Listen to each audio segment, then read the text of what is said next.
नमस्कार दोस्तों, स्वागत है आपका एसएससी लर्निंग पॉइंट में। आज हम करेंगे मिसलेनियस प्रैक्टिस। इसमें क्या होगा, जैसे बहुत कम क्वेश्चन एलसीएम से आए हैं, नंबर सिस्टम के क्वेश्चन हो गए या फिर जो रैंडमली क्वेश्चन पूछे गए उनको सबको इसमें ऐड किया गया है। ठीक है, तो वो सारे क्वेश्चन कर लेंगे। और इसमें एक चीज ध्यान रखना, सीडीएस के बहुत अच्छे क्वेश्चन है, उनको जरूर से देखिएगा। चलो फिर स्टार्ट करते हैं बिना देरी किए हुए। और हाँ, इसकी प्रिंटेबल फॉर्मेट में पीडीएफ आपको टेलीग्राम पर मिल जाएगी, तो उसका लिंक नीचे डिस्क्रिप्शन में दिया गया है, वहां से उसको ज्वाइन कर लो और उसको प्रिंट आउट करवा के उसकी प्रैक्टिस कर लेना। चलो फिर स्टार्ट करते हैं। पहला सवाल करा, यदि तीन संख्याओं का योग 18 है, उनके वर्गों का योग इतना है, उनके घनों के योग और उनके गुणनफल के 3 गुने के बीच अंतर बताइए। देखो, सबसे पहले तो तीन संख्याओं का योग यानी कि a plus b plus c equal to में 18 दे दिया, और वर्गों का योग a square b square c square 36, घनों का योग और डिफरेंस पूछा था उनके गुणनफल का। अब अगर हम नॉर्मल यहां पर c इक्वल टू 0 लिख लें, देखो अगर कभी कभी आपको abc की भी वैल्यू दी जाती है, अगर कुछ वैल्यू दी जाए तब c को 0 नहीं ले सकते, क्योंकि जब भी कुछ 0 मानोगे ना उससे फर्क नहीं पड़ना चाहिए किसी पर भी। तो a प्लस बी बराबर 18 हो गया, और फिर इधर हम लिखेंगे क्या, a square plus b square equal to में 36 हो गया। और आपको निकालना a की पावर 3 प्लस b की पावर 3 क्या होगा। आपने फार्मूले पढ़े होंगे कौन से, x प्लस 1/x बराबर अगर a दिया जाए और आपसे पूछ लिया जाए x square plus 1/x square, तो आप a स्क्वायर माइनस का 2 करते हैं। आपसे पूछ लिया जाए x की पावर 3 1/x पावर 3, तो a की पावर 3 माइनस का 3 ये करते हैं। लेकिन यहां पर होता क्या है, इन फार्मूलों में आपको कुछ एक्स्ट्रा गुणा करना पड़ता है इन दोनों का, यानी कि x इंटू में 1/x, इसी इन्हीं दोनों का गुणा यहां पर आ जाता है। लेकिन जब हम फार्मूले यहां देखते तो ये कैंसिल आउट हो जाते हैं, तो फार्मूला हमारा इतना ही रह जाता है दोनों जगह।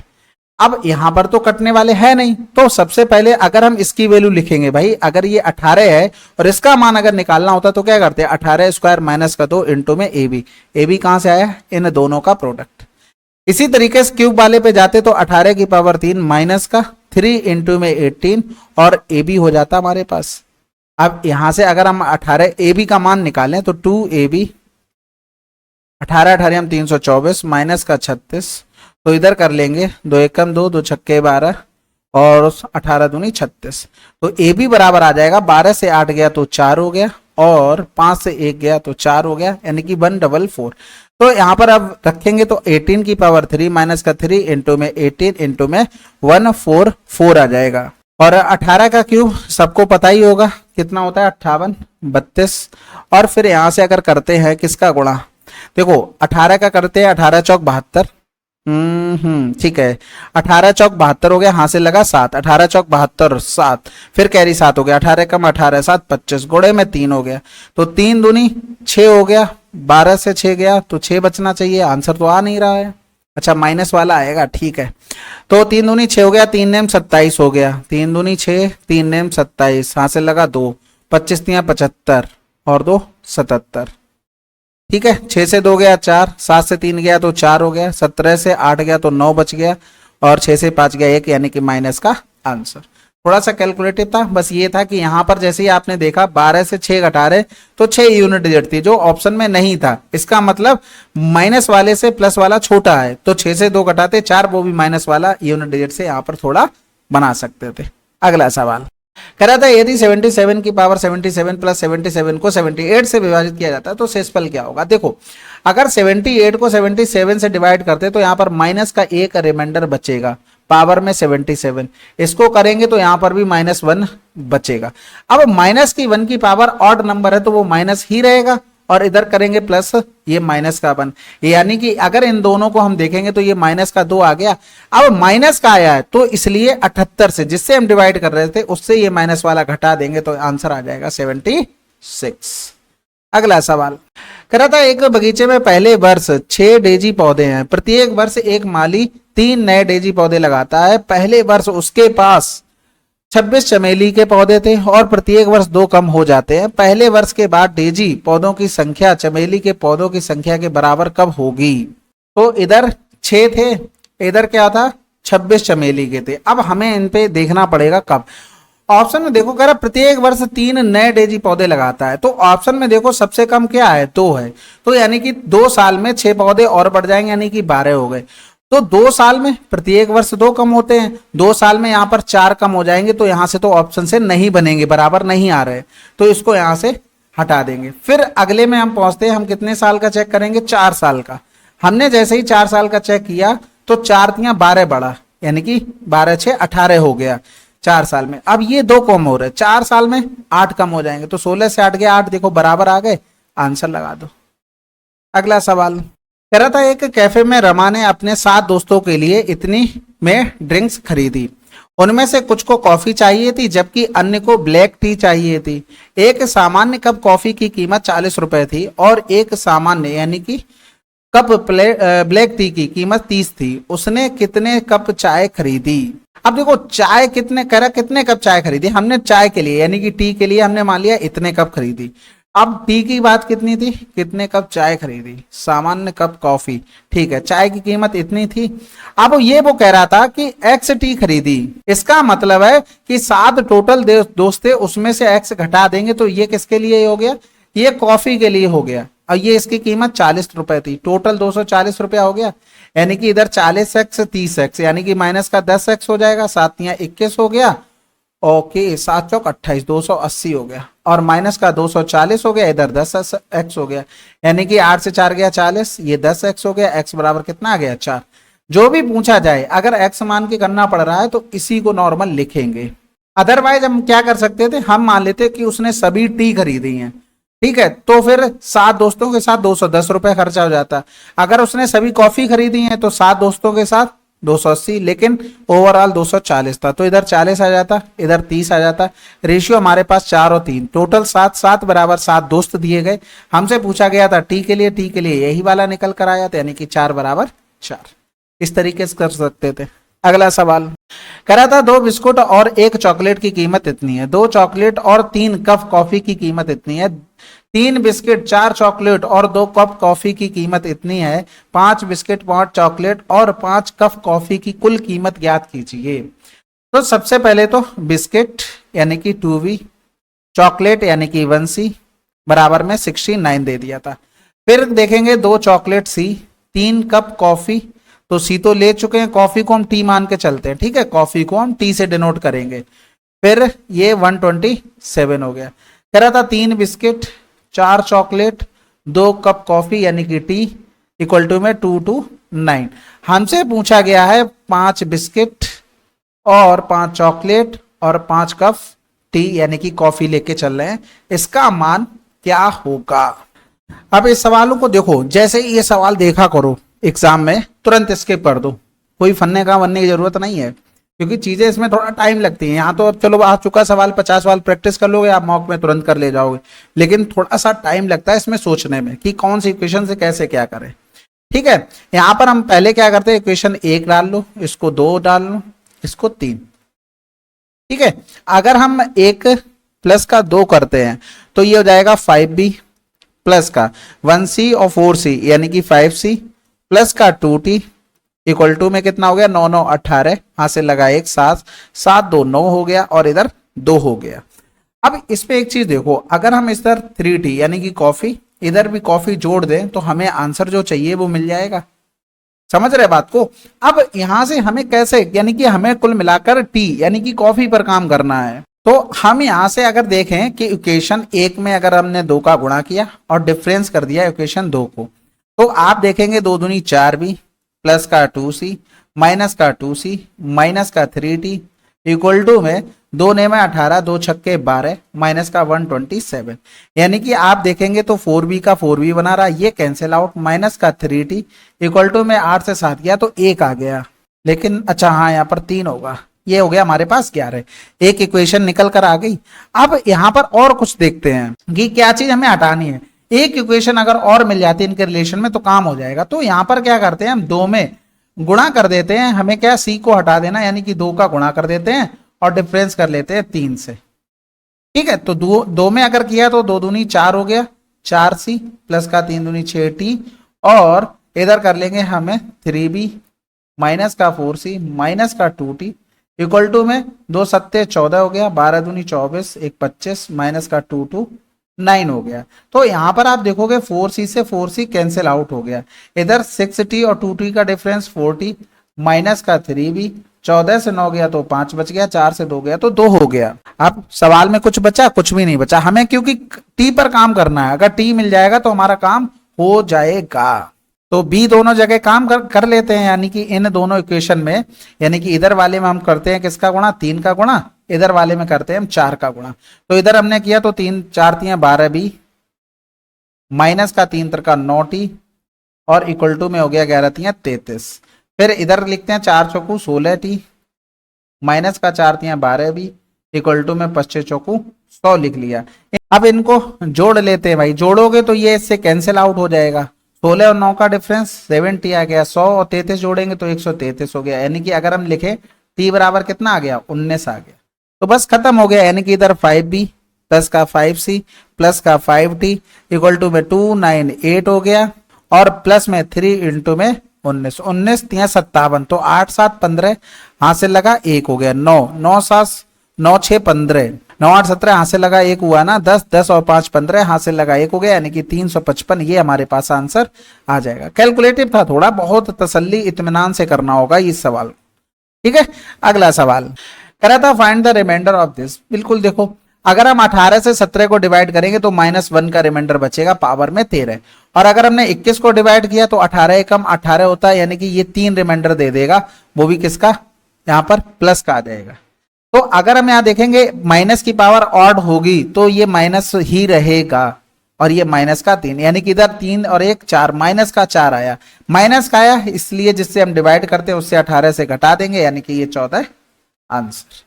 अगला सवाल कह रहा था Anna and Van each have a collection of marbles, if Anna gives 1 marble to Van they will both have an equal number of marble. Conversely, if Van gives 1 marble to Anna, she will end up with 3 times the number of marbles that Van has. What is the total number of marbles they both have? तो सबसे पहले तो अन्ना जी, अन्ना, ठीक है, और हो गए हमारे पास दूसरे वैन या फिर VEN। तो यहां पर अगर हम इसके पास x मान लें, इसके पास y मान लें, वो कह रहा है यदि अन्ना वैन को 1 मार्बल देती है तो इसके पास 1 कम हो गया, इसके पास 1 बढ़ गया, तो कह रहा है उनके पास बराबर संख्या में मार्बल होंगे।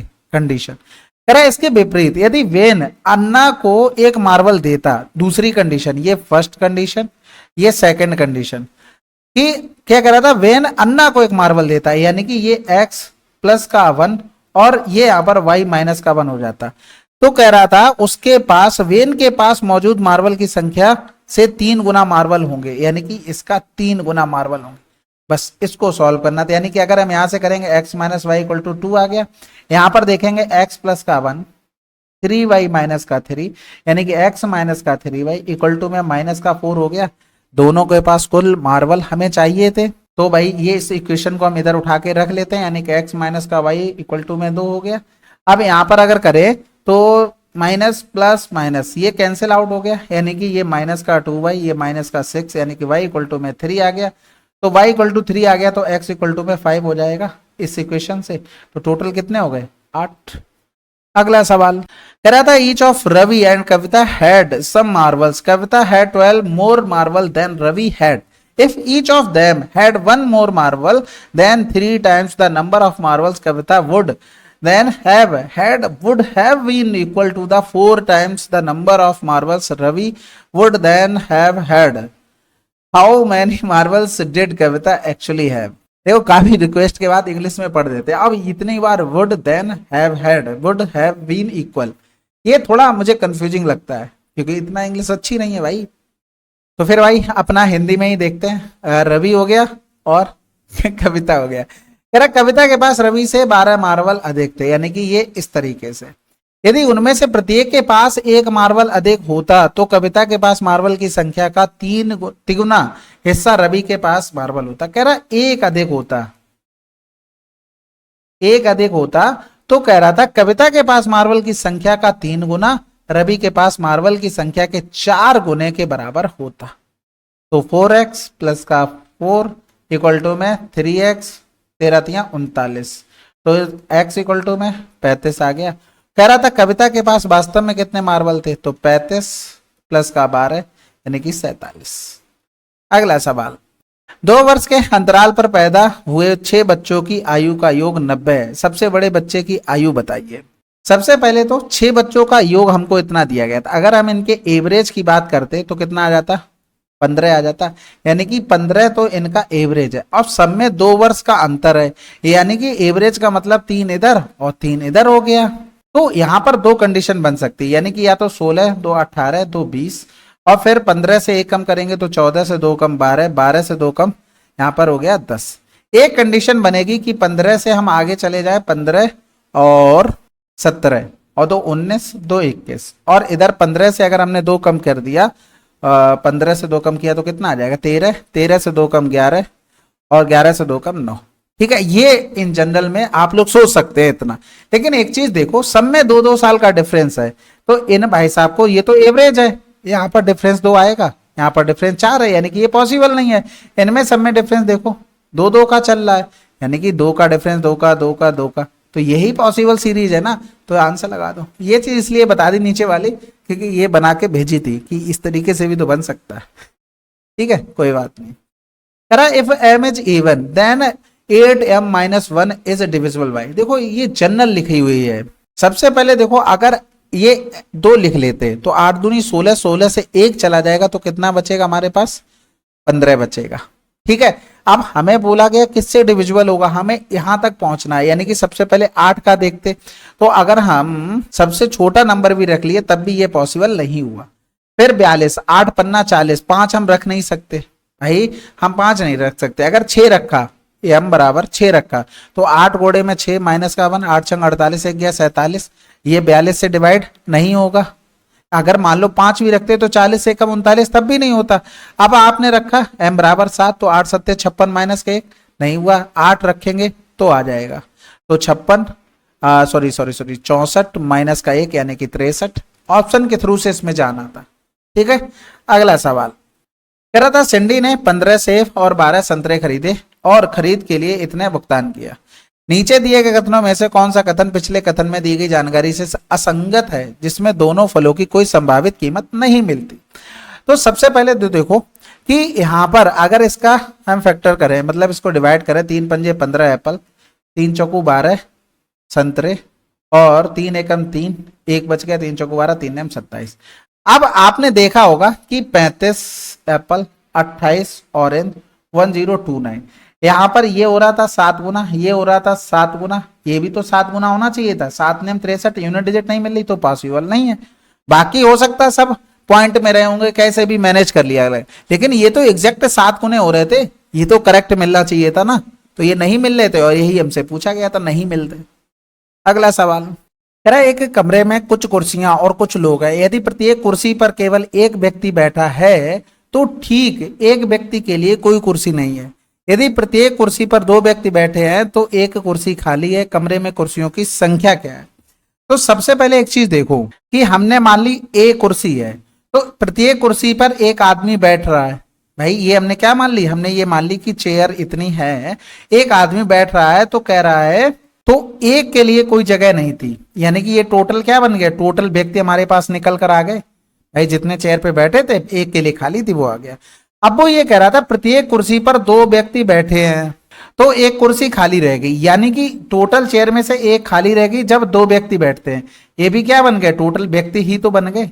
इन दोनों को बराबर कर लो, यानी कि टोटल ए चेयर थी, एक आदमी बैठता है तो एक उसके लिए, मतलब कि एक कुर्सी के लिए एक आदमी के लिए जगह नहीं थी, टोटल आदमी बन गए। वही चीज इधर बना ली, यानी कि a प्लस का 1 इक्वल टू 2a माइनस का 2 हो गया, यानी कि a बराबर क्या आ गया 3, यानी कि 3 चेयर।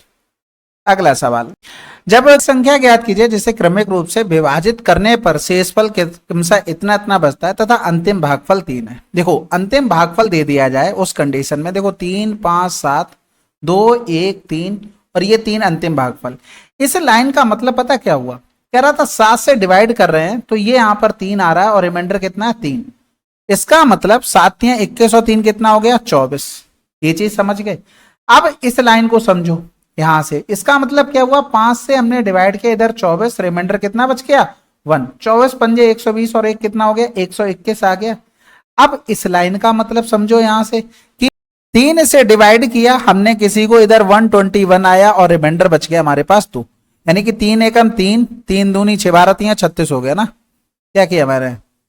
हाँ ठीक है, 12 तियां 36 और प्लस का 2 यानी कि 365 नंबर आ गया। अब आपको कभी कभी ये भागफल वाला यानी कि जो क्वोशेंट 3 बच रहा है ये नहीं देगा। आशा है कि ये सवाल तो आप समझ गए होंगे कैसे करना था आपको। यहाँ पर इस तरीके से बार बार नहीं लिखना आपको। आपको क्या करना है कि जैसे आपने ये जिस तरीके से चीजें लिखी हैं वो लिख ली, ठीक है। आपने क्या किया यहाँ पर 7 तियां 21 और 3 24, फिर 24 पंजे 120 और प्लस कितना हो गया 121, फिर 12 तियां 36 और 363, फिर 2 ये कोसेंट वाला तो हमेशा, सॉरी रिमाइंडर वाला तो हमेशा जुड़ता है ना, तो 365। लेकिन याद चीजें तभी रहेंगी, पहले तो ये कॉन्सेप्ट ही सीख लो क्योंकि इस पे सवाल कम आते हैं, तो आप ये वाला तरीका भूल सकते हैं। तो ये चीज ध्यान रखना। बाकी जिनकी प्रैक्टिस अच्छी वो तो कर ही ले जाएंगे, उनके लिए चाहे तरीका कुछ भी बन जाए, ठीक है। बेसिक तो आपको बहुत अच्छा होना चाहिए। अब इसी टाइप का एक सवाल देखो, ये कह रहा है एक संख्या को जब 2 3 5 से विभाजित करने पर शेषफल इतना, यदि 13 उसी संख्या को विभाजित करता है तो शेषफल। अब देखो 2 3 5 1 2 3, यहां पर तो कुछ नहीं है, यहां पर तुरंत 1 मान लो। इसका एक तरीका और बताते हैं। तो 5 एकम 5 और 3 8, भाई इसका मतलब ये हुआ कि ये 1 आया इधर 3 आया, रिमाइंडर हमेशा नीचे ही आता, हमेशा जुड़ता है, यानी कि ये चीज ध्यान रखना, जब भी कुछ करोगे तो इनको जोड़ना है। तो आप डायरेक्ट करेंगे कैसे, 5 का 1 में गुणा, 5 एकम 5, 3 जोड़ दिया, कौन सा 3, ये 8 आया, फिर 8 तियां 24, 24 में ये 2 जोड़ दिया तो 26, 26 दूनी 52, 52 में 1 जोड़ दिया तो कितना हो गया 53 आ गया नंबर। अब 53 को अगर हम 13 से डिवाइड करेंगे तो 13 चौकू 52, तो रिमाइंडर कितना आ गया 1 आ गया। समझ में आ गई बात। अब देखो इसको अगर हम डायरेक्ट जैसे सोचते 2 3 5 1 2 3, ये तरीका वही है और कुछ स्पेशल नहीं है जो आप सोच रहे होगे। जैसे 5 प्लस का 3 8, फिर इसको यहां से हमने किया गुणा, 8 तियां 24, 24 में 2 जोड़ दिया तो 26, फिर इधर आया तो गुणा, 26 दूनी 52, 52 में 1 जोड़ दिया 53। कैसे किया भाई, इन दोनों को जोड़ा फिर इसका गुणा किया, 5 3 8, 8 तियां 24, 24 में 2 जोड़ा 26, 26 और 26 दूनी 52, 1 जोड़ दिया 53। तरीका यही है, इसको थोड़ा शॉर्ट कर लिया, ये आसान रहेगा। इससे किसी भी टाइप के आप सवाल बना सकते हैं, आपको कुछ सोचना नहीं पड़ेगा। ये तो आप कभी भूल सकते हो कि पहले प्लस होगा कि मल्टीप्लाई होगा, लेकिन ये आप हमेशा ध्यान रखो रिमाइंडर हमेशा ऐड होता है, तो गुणा वाले चीज में आना ही नहीं चाहिए रिमाइंडर को। समझ गए बात को, तो इस तरीके से बना सकते थे। अगला सवाल करें, चलो भाई करते हैं। कह रहा था 2 संख्याओं को समान भाजक से विभाजित किया जाता है तो शेषफल 6 और 7 है। यदि 2 संख्याओं का योग, यदि इसे समान भाजक से विभाजित किया जाए तो शेषफल 5 होगा, भाजक है। यदि 2 संख्याओं को समान भाजक से विभाजित किया जाता है तो शेषफल क्रमशः 6 और 7 है। यदि 2 संख्याओं का योग, यदि इसे समान भाजक से विभाजित किया जाए तो शेषफल 5 होगा, भाजक है। देखो 2 संख्याएं अगर हम मान लें, एक x और एक y, अगर इसमें से हम 6 घटा दें, क्योंकि यहां पर x संख्या ऐसे डिवाइड करने पर 6 बच रहा था तो 6 हमने माइनस कर दिया और इसमें से 7 कर दिया, सेम नंबर से दोनों को डिवाइड कर दिया, ये पूरे पूरे डिवाइड होंगे ना, ये तो बात समझ गए। अब दोनों संख्याओं का सम यानी कि x माइनस का 6 प्लस का y माइनस का 7, यानी कि x प्लस का y माइनस का कितना हो गया 13 हो गया। अगर हम दोनों का, अगर इनका दोनों का सम कर लें, अगर हम सम कर लें तो x माइनस का 6 प्लस का y माइनस का 7 अपॉन में d आ जाएगा। अब अगर इन दोनों को देखो, 2 संख्या हमने क्या क्या मानी, x और y मानी, ठीक है। तो यहां पर कह रहा है संख्याओं का योग, अगर योग अगर हम ले लें, इसमें से 5 माइनस कर दें, क्योंकि यहां पर योग में डिवाइड करने पर 5 शेषफल बच रहा है, यानी कि ये संख्या बनेगी, जो शेषफल बच रहा था वो मैंने माइनस कर दिया, अपॉन में हमने डी कर लिया। अगर हम इन दोनों को अगर सम करते हैं तो x माइनस का 6 प्लस का y माइनस का 7 अपॉन में d लिख सकते हैं, यानी कि अगर आगे लिखना चाहें तो x प्लस का y माइनस का 13 अपॉन में d लिख सकते हैं। कोई दिक्कत, कोई समस्या? अब यहां पर क्या करते हैं भाई, यहां पर ये इक्वेशन अगर हम 1 बना लेते, ये इक्वेशन अगर 2 बना लेते, इन दोनों को हमने कर लिया, क्योंकि हमें भाजक चाहिए तो हम यहां से इसको पकड़ लेंगे। कैसे, x प्लस का y माइनस का 5 प्लस का x प्लस का y, और यहां पर क्या करना, आज माइनस कर रहे थे, एक सेकेंड, ये हो गया, ये देखो माइनस, ये माइनस, ये हो गया प्लस का 13। भाई देखो इसको हम रखेंगे बाद में, तो इसके आगे लग गया माइनस, तो माइनस प्लस वाला माइनस, माइनस वाले प्लस हो जाएंगी चीजें। बटे में क्या हो गया, डी हो गया। तो एक्स ये कैंसिल, बाई से बाई कैंसिल, 13 से 5 गया तो कितना बचा 8, 8 बटे में डी। यानी कि यहां पर जो भी हमारी बकाया बचेगा, यानी कि जो भी भाजक होगा वो 8 होगा। हमने यहां पर डायरेक्ट डिवाइड करके देख लिया। अच्छा बात समझ में आई कि नहीं आई, प्रॉपर नहीं आई होगी। देखो सबसे पहले एक चीज समझो, जैसे अगर हमने 12 बटे में 8 लिख लिया और 12 बटे में 4 लिख लो, प्लस में 8 बटे में 4 लिख लिया। अगर हम इसको जोड़ लें 12 प्लस का 8 बटे में 4, तो यहां पर देखो ये पूरा डिवाइड हो जाएगा, बिल्कुल होगा। अगर हमने यहां पर लिख लिया 12 बटे में 4 माइनस का 8 बटे में 4, तो यहां पर देखो 12 से 8 गया 4 बटे में 4, तब भी ये डिवाइड हो गया। यानी कि जो भी ऊपर आपका नंबर बच रहा है वो नीचे वाले से डिवाइड होगा, अगर ये इंडिविजुअल डिवाइड हो रहे थे। तो यहां पर देखो ये नंबर भी पूरा डिवाइड था कि डी से, इधर ये नंबर भी डिवाइड था डी से पूरा, और यहां पर भी अगर हम कर रहे हैं तो ये भी चीज पूरी डी से डिवाइड होगी। लेकिन हमारे पास 8 बच गया, इसका मतलब डी का मान 8 रहा होगा, इसीलिए तो बच गया। तो यही हमारा आंसर हो गया, डी का मान। ठीक है, अगला सवाल, किसी संख्या को 2, 3, 5 और 7 से क्रमागत विभाजित करने पर शेषफल इतना प्राप्त होता है।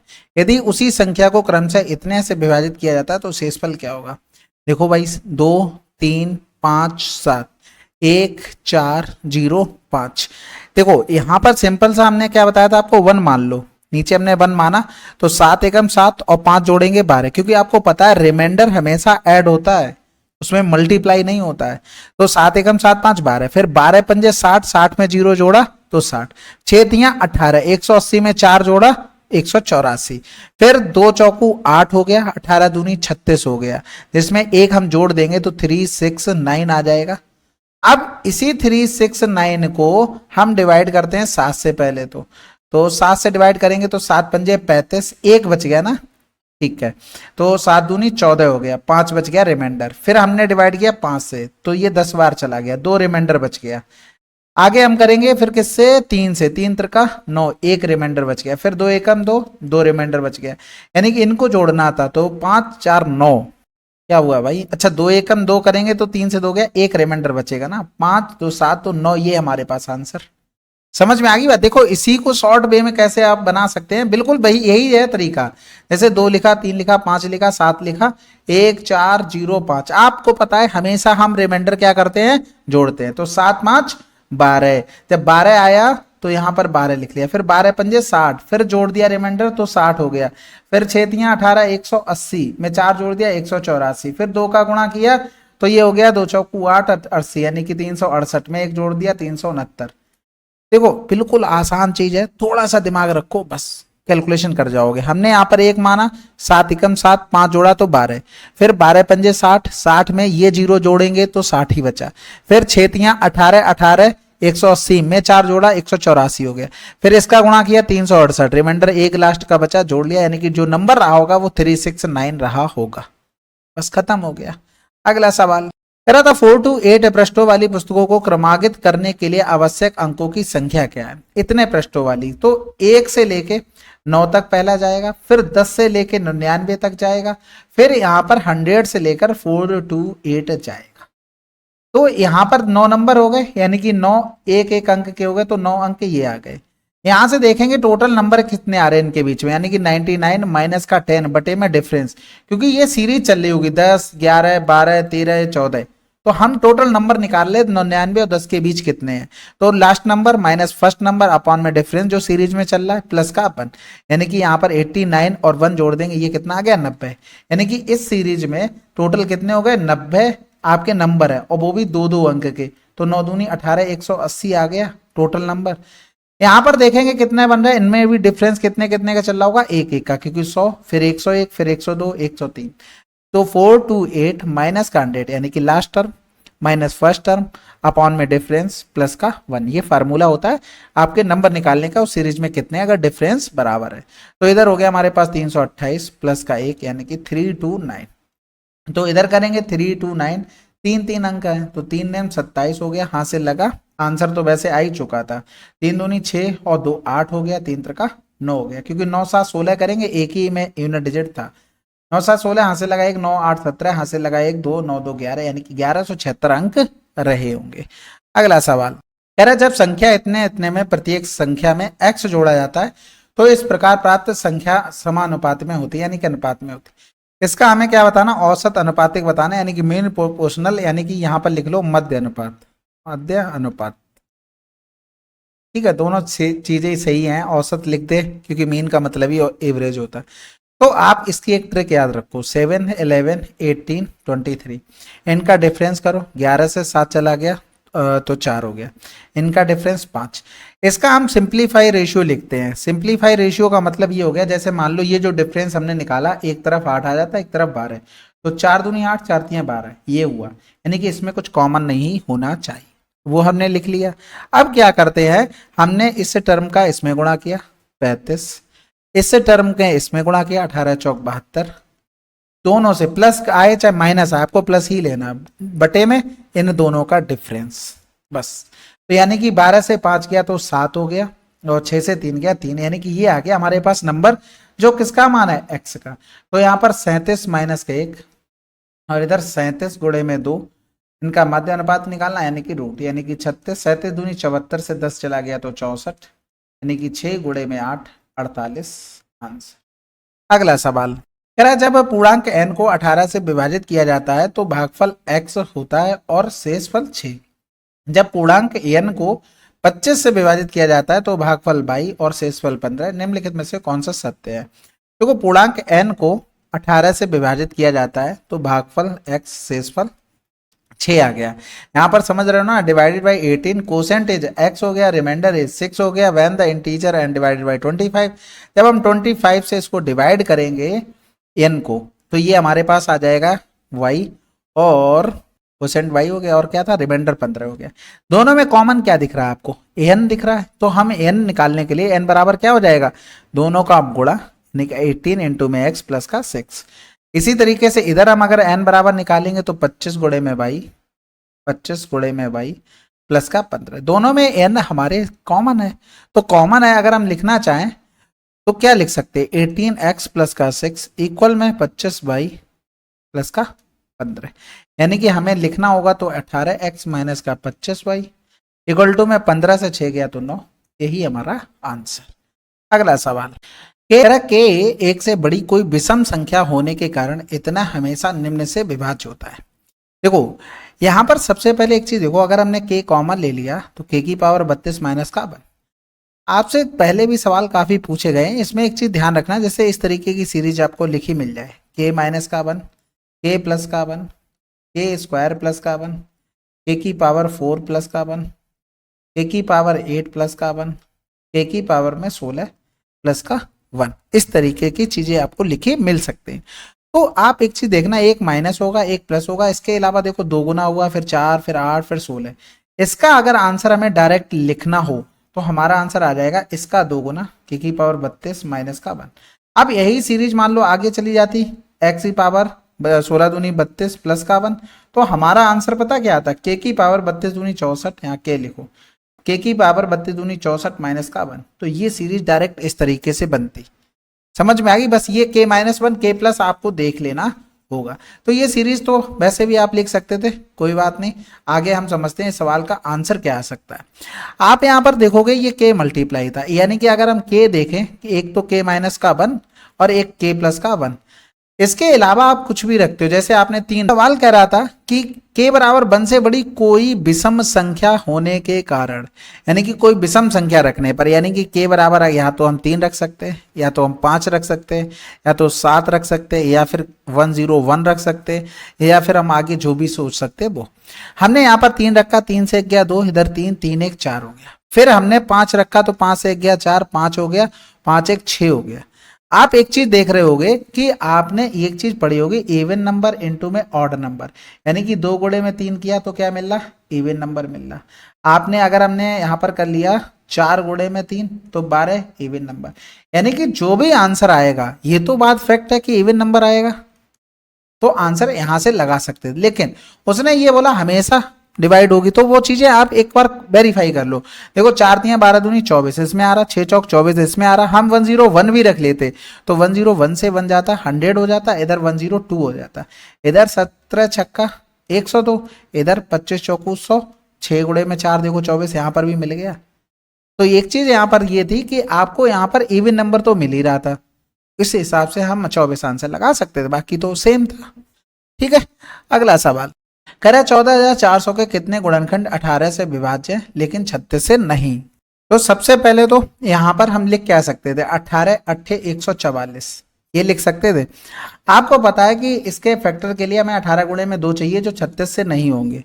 तो आपने इसको अगर देखा तो ये 16 पंजे में 80, यानी कि इसको 25 गुणे में 2 लिख सकते थे।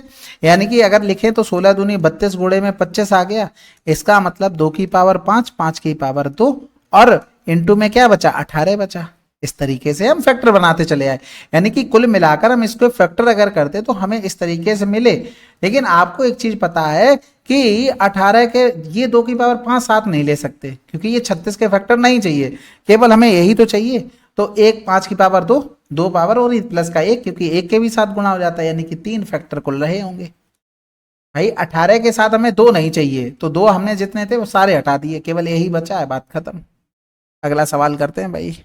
कह रहा है 1 के अलावा किसी अन्य एकल अंकीय संख्या की पहचान करें जो इतने इतने को सटीक रूप से विभाजित कर सकती है। सबसे पहले एक चीज देखो, यहाँ पर अगर इन दोनों को ले ले, यानी कि 17 की पावर 3 माइनस 15 की पावर 3 ब्रैकेट क्लोज, और इधर हमने ले लिया 18 की पावर 3 माइनस 16 की पावर 3।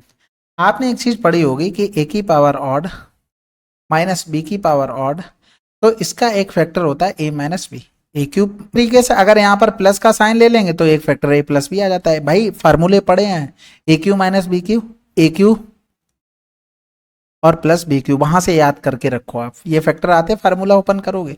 इसका मतलब अगर हम यहाँ पर देखें एक फैक्टर इनका आ जाएगा 17 माइनस 15, तो ये 2 फैक्टर आ जाएगा, इसके अलावा कुछ चलता रहेगा।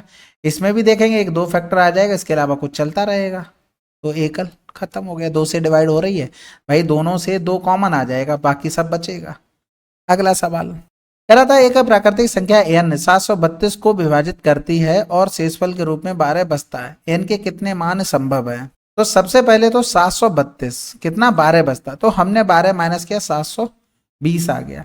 अब 12 शेषफल बचता है, इसका मतलब ये है 12 शेषफल तभी बचेगा जब इस नंबर के फैक्टर जो भी आएंगे उसमें से 12 और 12 से जितने नीचे होंगे वो फैक्टर हमें हटाने पड़ेंगे, तभी ये शेषफल बचेगा। अदरवाइज 12 शेषफल कैसे बचा लोगे जब छोटे नंबर से डिवाइड कर दोगे, तो ये चीज ध्यान रखना। तो इनका अगर फैक्टर बनाते हैं तो 2 दूनी 4 दूनी 8 3 24 3 72 गुणे में 5 गुणे में 2, यानी कि अगर देखें तो 2 की पावर 4 3 की पावर 2 और 5 की पावर 1। फैक्टर कितने हो गए, 4 प्लस का 1 गुणे में 2 प्लस का 1 और 1 प्लस का 1। ये पता है ना प्लस 1 क्यों करते हैं, क्योंकि इनके साथ 1 का भी मल्टीप्लाई लेके चलते हैं। तो 5 गुणे में 3 गुणे में 2 5 3 15 दूनी 30 हो गए, ये टोटल फैक्टर आ गए। अब इसके देखो कि 12 से छोटे फैक्टर कौन कौन से हो सकते हैं। तो सबसे पहले तो 2 आ गया, 3 भी 720 का फैक्टर है, 4 भी है, 5 भी है, 6 भी है और 7 नहीं है, 8 है, 9 है, 10 है, 11 नहीं है, और क्या बचा, 12 भी तो आ जाएगा, 2 2 4 2 6, 1 भी 1 रह गया, अभी इनको हटा दो, 2 2 4 2 6 2 8 2 10, यानी कि इसमें से 10 हटा दो तो कितना बचेगा हमारे पास, 20 आंसर आ जाएगा। अगला सवाल करते हैं भाई। कह रहा था जब 2 को 17 से विभाजित करते तो शेषफल क्या होगा। देखो इसको हम इस नंबर के पास लेके जाएंगे, तो आपने 2 की पावर 4 कर देना, 16 मिल जाएगा, यानी कि ऊपर कितना बचा, 4 छंग 24 4 चौकू 16 बटे में 17, यानी कि 16 हो गया, 2 दूनी 4 दूनी 16, और 17 से अगर डिवाइड करेंगे तो हमारे पास क्या बचेगा, माइनस का 1 पावर में 64, और माइनस की पावर अगर इवन है तो ये प्लस हो जाएगा, यानी कि प्लस का 1 बचा 17 डिवाइड करने पर, यही आंसर। अगर माइनस का बचता तो 70 से 1 घटाना पड़ता। अगला सवाल, इसको देखो, ये तो ऐसे ही नॉर्मल ले लिया, जस्ट कंफ्यूजिंग था इसलिए। यहाँ पर इन दोनों का मल्टीप्लाई किया तो प्लस का 3a आ गया, फिर इन दोनों का मल्टीप्लाई किया तो माइनस का 3 का 9a हो गया, फिर इसके साथ गुणा किया तो 9 छक्का 54 a आ गया। ठीक है, इसी तरीके से इन दोनों का मल्टीप्लाई किया तो प्लस का 4a आ गया, इनका किया तो 5 चौकू 20 आ गया, और 5 चौकू 20 वो भी माइनस का, x के साथ इसका हमने गुणा कर दिया, यानी कि ये आ गया 20xa, वो भी माइनस का, इधर बराबर किया 6a हो गया, यानी कि इसको ऐड करेंगे, ये माइनस का 20xa इक्वल टू में 60a हो गया, ये कैंसिल आउट हो गया। ठीक है, ये 60 है। x इक्वल टू कितना आ गया, 20 तियां 60, वो भी किसका, माइनस का। अगला सवाल, तेरा 15 सेंटीमीटर व्यास का 15 सेंटीमीटर व्यास का एक गियर 21 सेंटीमीटर व्यास के गियर को घुमा रहा है। जब छोटे गियर में 105 चक्कर होते हैं तो बड़े गियर में ने कितने चक्कर लगाए। सबसे पहले एक चीज देखो, थोड़ा हम रिलेट करना चाहेंगे, जैसे ट्रैक्टर होता है, ट्रैक्टर के टायर आगे छोटे होते हैं और पीछे वाले बड़े होते हैं। तो ऐसा तो है नहीं कि अगर मान लो कहीं जाना हो, मान लो इस ट्रैक्टर को दिल्ली जाना है कहीं से भी, तो ये वाला दिल्ली पहुंचेगा, ये वाला कहीं और पहुंचेगा, सेम जगह से शुरू हुए, इसका मतलब है ये बराबर डिस्टेंस चल रहे होंगे। भाई ये भी दिल्ली पहुंचा, ये भी पहुंचा, यानी कि डिस्टेंस तो कांस्टेंट रही। कहने का मतलब ये है कि अगर हम लिखना चाहें कि एक राउंड 2πr का होता है और अगर r राउंड लगेंगे, r राउंड, इसको राउंड लिख लेते हैं, तो ये डिस्टेंस जो भी होगी वो कांस्टेंट हो जाएगी।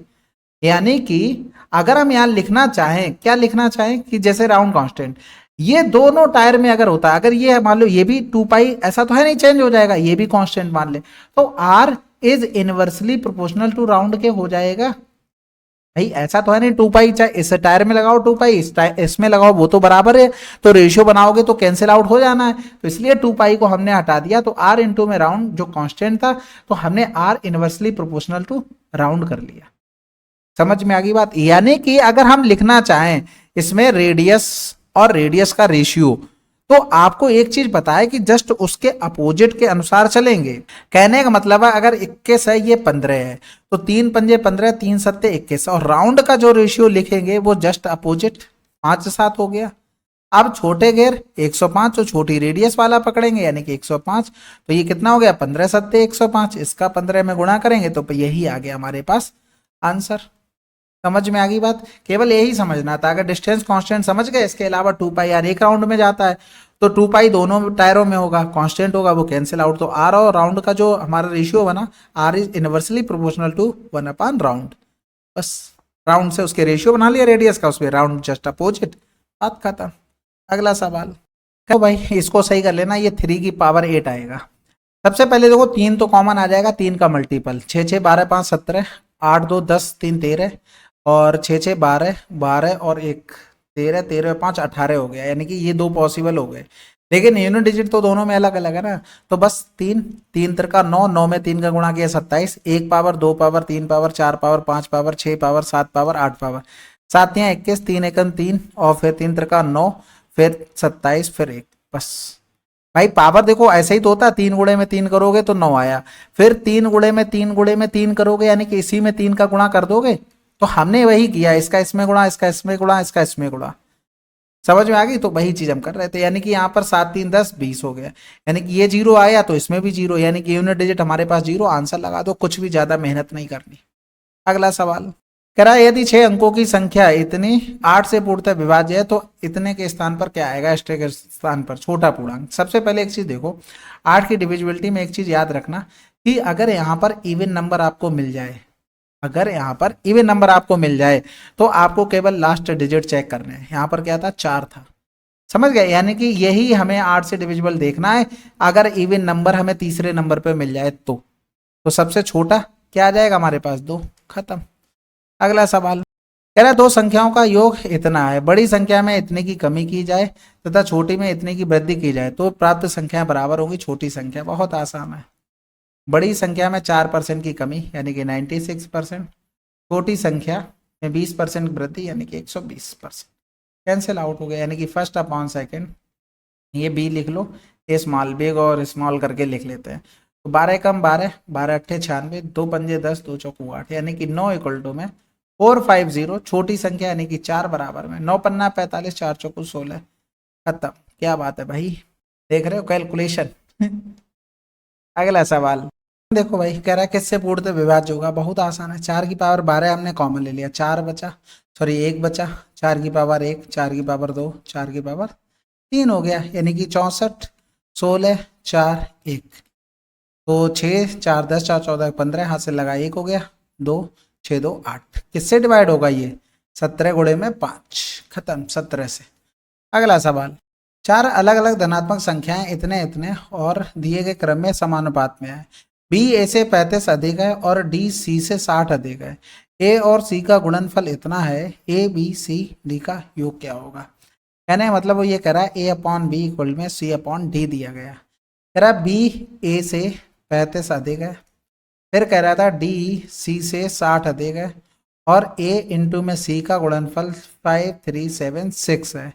हमसे पूछा गया था चारों का योग क्या है।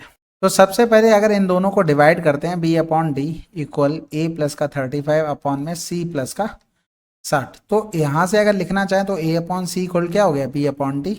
तो यहाँ पर ए अपॉन सी इक्वल ए प्लस का 35 सी प्लस का 60, यानी कि अगर हम यहाँ लिखें ए सी और प्लस में 60 है इक्वल ए सी प्लस का 35 सी, तो ये इससे कैंसिल आउट, यानी कि अगर हम यहाँ पर लिखें तो ये आ जाएगा 12 पंजे 60 और 5 सत्ते 35 सी अपॉन में ए आ जाएगा।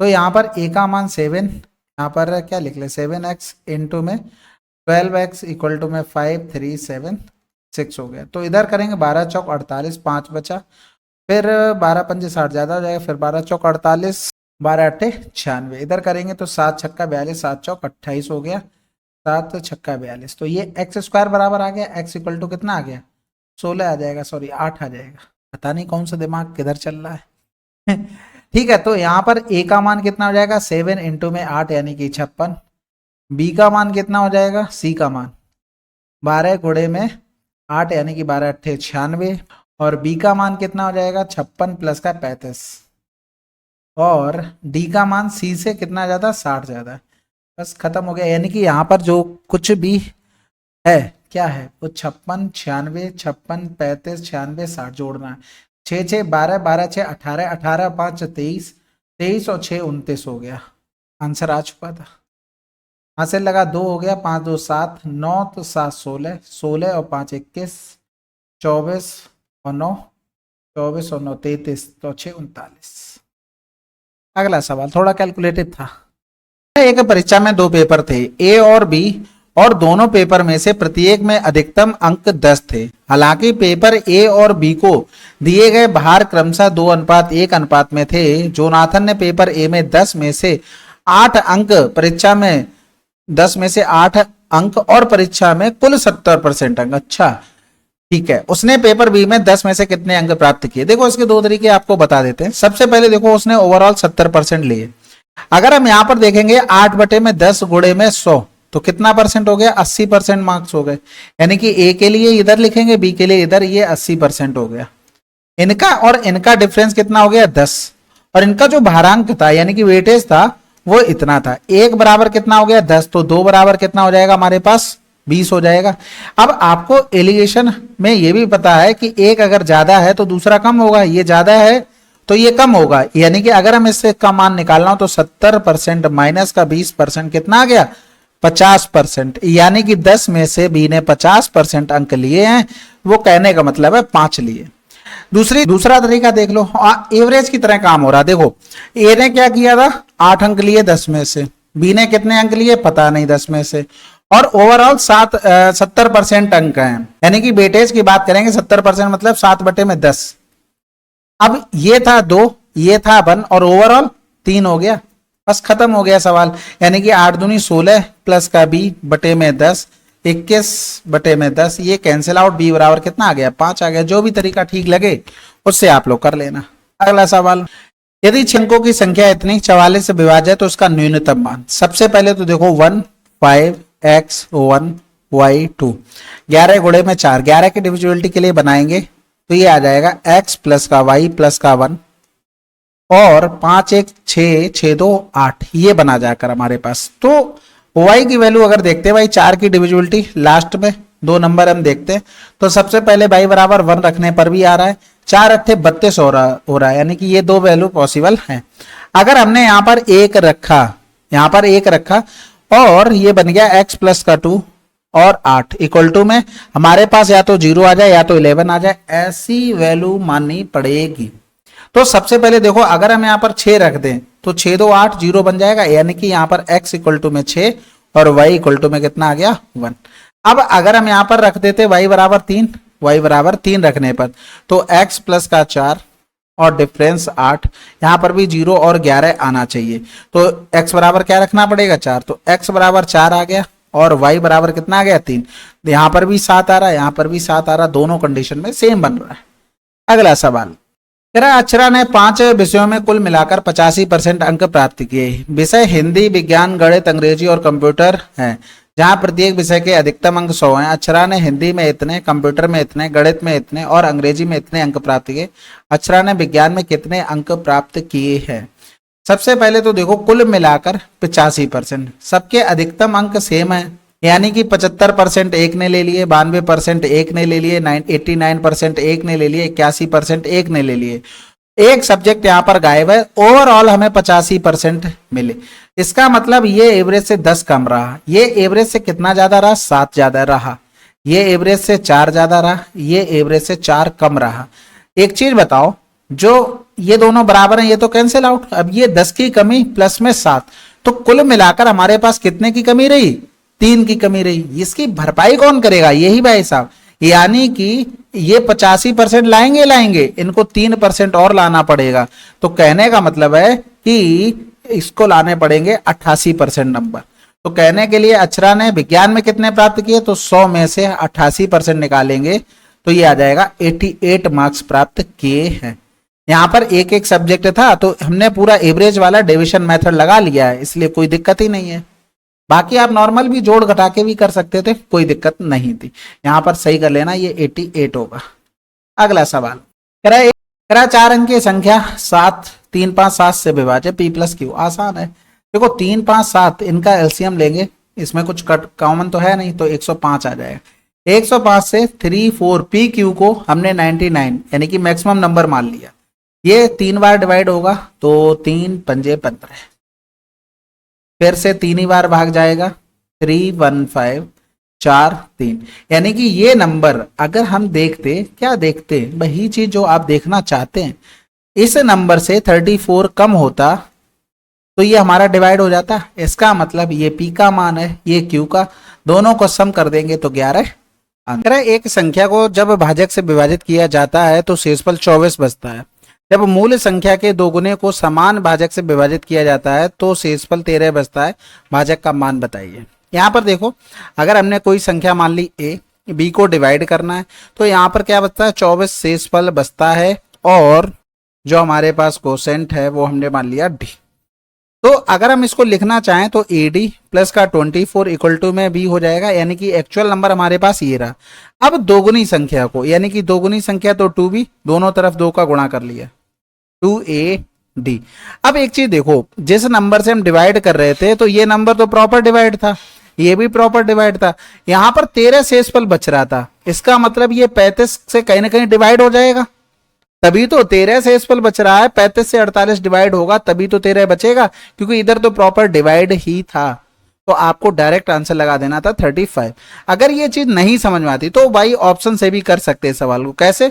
हमें क्या दिया गया था? भाजक दिया गया था, यानी कि डिवाइजर। तो या तो 25 होगा या तो 35 होगा, हम 2 ही ऑप्शन से करते हैं, बाकी आप आगे कर लेंगे क्योंकि चारों ही चेक करने पड़ेंगे अगर 1 2 में नहीं मिलता है तो अगर हम 25 में 24 जोड़ दें तो ये कितना हो गया हमारे पास 49, यानी कि 49 को जब हम 25 से डिवाइड करते हैं तो रिमाइंडर कितना आता है? 24 आता है।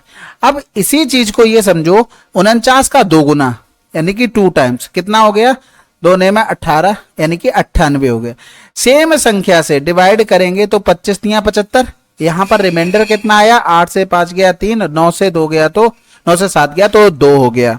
अब इसी तरीके से अगर हमने यहां पर 35 में 24 जोड़ दिया तो 5 4 9 3 2 5 59 आ गया नंबर। 59 को जब हम 35 से डिवाइड करेंगे तो हमें रिमाइंडर क्या मिलेगा? 24 मिलेगा, जो कि क्वेश्चन में बोला है। इसका 2 गुना यानी कि 118। इसको भी 35 से डिवाइड करके देखते हैं। इसको जब हमने 35 से डिवाइड किया 118 तो यहां पर 3 बार जाएगा, 3 पंजे 15, 3 त्रिका 9 10, 8 से 5 गया 3, 13 रिमाइंडर बच गया, हमारे पास आंसर आ गया। समझ में आ गई बात है? बाकी आपको चारों चेक करने पड़ेंगे तब वहां से आप बना पाओगे, अदरवाइज ये आप शॉर्टकट यहां से देख सकते हो। अगला सवाल देखो भाई, ये अनुपात एलसीएम एचसीएफ निकालना है। अब जैसे ये नंबर लिखा है, आप एक चीज बताओ, इसका एचसीएफ क्या होगा? कॉमन क्या आ रहा है? एक्स ही तो आ रहा है। अगर हम एलसीएम लिखेंगे तो सबसे पहले x आ रहा तो x हमने काट लिया, फिर हमने 6 लिखा तो 6 में ये भी चला गया, ये भी बचा क्या 7, यानी कि आंसर आ जाएगा डायरेक्ट। तो इधर 6 9 x इक्वल टू में 7 8 56, 7 बार चला गया। अगला सवाल एसवीएफ ऑफ दिस, देखो ये तो कंट्रोवर्शियल है, जानते होंगे लोग 56 अपॉन में 10, बेस हमेशा बराबर कर लो, 7 बटे में 100, इधर भी 100 कर लो।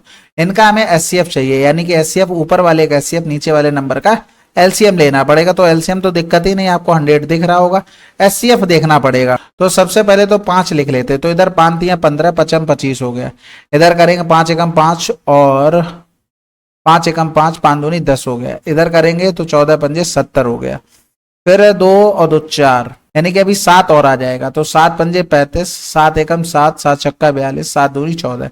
अब देखो 5 16 20 में कुछ कॉमन है, नहीं कॉमन है, यानी कि 35 बटे में 100, यानी कि 0.35 आंसर। अगला सवाल, दो प्राकृतिक संख्याओं का योग इतना है और मासापा इतना है, तो ऐसे कितने जोड़े हैं। तो सबसे पहले तो संख्याएं हमने मान ली 10A 10B, इनका आप एचसीएफ लोगे तो 10 आ जाएगा। कह रहा था इनका योग 80 है, यानी कि a प्लस बी 8। अब एक चीज देखो, जो भी a और b में कॉमन था वो 10 था, वो हमने हटा लिया, यानी कि a और b अब ऐसे नंबर होंगे जिसमें कुछ भी कॉमन ना हो। समझ में आ गई बात। जैसे आपने अगर स्टार्ट किया 1 और 7, फिर 2 करेंगे तो 6 आ जाएगा, फिर 3 करेंगे तो 5 आ जाएगा, फिर 4 करेंगे फिर 4 आ जाएगा, फिर क्या 5 करेंगे फिर 3 रिपीट होने लगेगा, यानी कि यहाँ तो हटाए दो। ये कॉमन हो रहा था दोनों में, इसमें भी दोनों में कॉमन हो रहा था, केवल 2 ही पॉसिबल नंबर ऐसे बन रहे थे पेयर। अगला सवाल कह रहा था यदि 156 और 96 का एचसीएफ इतना के रूप में व्यक्त किया जाता है तो ए का मान क्या है। यानी कि अगर हम इनका एचसीएफ देखें तो इनमें सबसे पहले तो 4 आ जाएगा कॉमन। तो अगर देखें तो 4 तियां 12, 4 नेम 36, 4 दूनी 8 और 4 चौकू 16 हो गया। 3 और आ जाएगा, तो 3 एकम 3, 3 त्रिका 9 और 3 अट्ठे 24। अब कुछ कॉमन नहीं, यानी कि एचसीएफ जो आया है वो 12 है और इसको लिखा जा रहा है 156 इंटू में 12 प्लस में 96। तो ये 12 से ये कैंसिल, 12 अट्ठे 96 हो गया।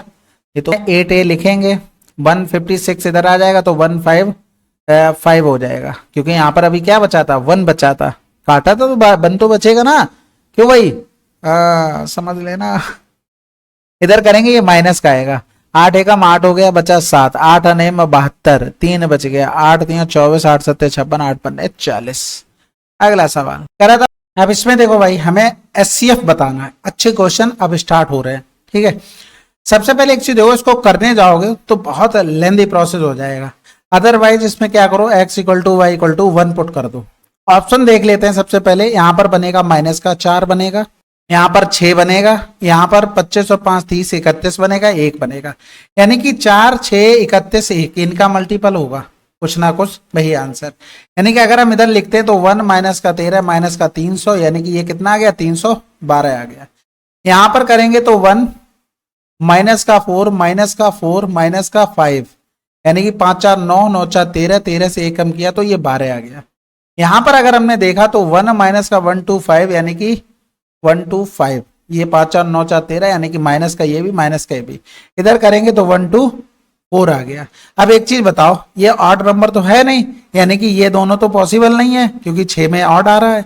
अब ये देखो तीनों में 4 कॉमन आ रहा है, आंसर लगा दो, अदरवाइज लेंथी प्रोसेस हो जाएगा। अगला सवाल करा if HCF of 7 6 8 and x की पावर 6 by की power 2 is 32xy for natural numbers x is greater than 2 equal greater than and equal to y is greater than equal to, then what is the value of this. सबसे पहले एक चीज देखो, अगर आपके पास हम दो नंबर दे दें ax और bx, अगर हम इसमें से एचसीएफ को हटा दें तो a रेशियो b, नहीं ये क्या होंगे, ये को प्राइम होंगे। इसी तरीके से अगर ax इनके एचसीएफ से डिवाइड करते हैं, किसके ax और bx का, इनका एचसीएफ होगा क्या, दोनों का x होगा, कॉमन आ रहा जो। तो ये x से अगर डिवाइड कर दे तो a रेशियो b फिर भी बचेगा। यानी कि अगर हम यहाँ पे लिख दें 7 6 8 अपॉन में 32xy और x की पावर 6 y की पावर 2 अपॉन में 32xy, ये डिवाइड करने के बाद ये क्या होंगे, ये को प्राइम होंगे। ये बात समझ गए।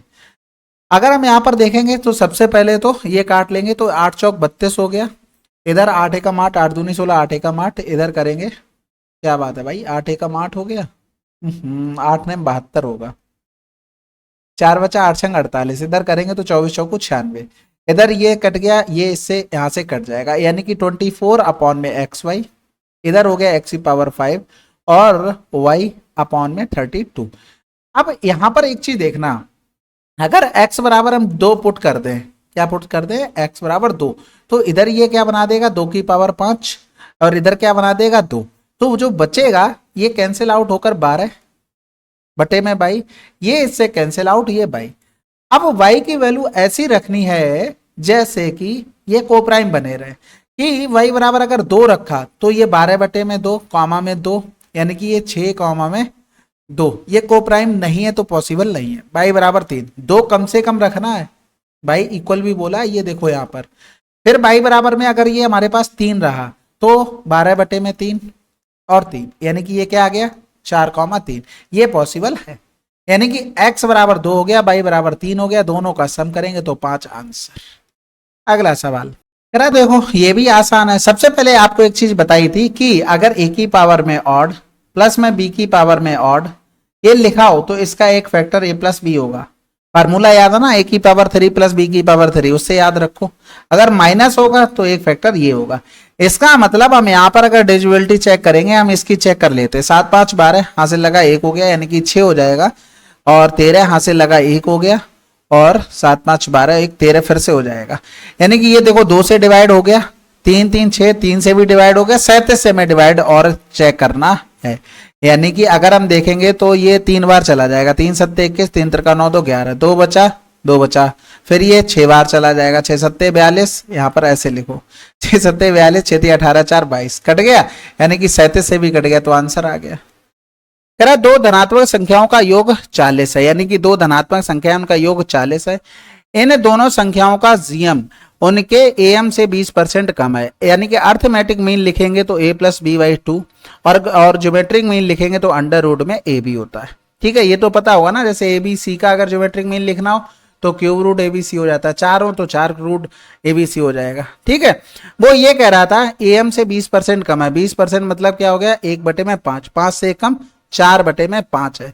अब हमें a प्लस बी का मान पता है, a प्लस बी का मान 40, 40 बटे में 2, 4 बटे में 5 रूट ए बी हो गया, यानी कि ये कैंसिल आउट हो गया, तो ए बी बराबर कितना हो गया 256 हो गया। ठीक है, अब यहाँ पर हिट एंड ट्रायल कर सकते हो, वो भी ठीक है, नहीं तो हमें क्या बताना था, अंतर बताना।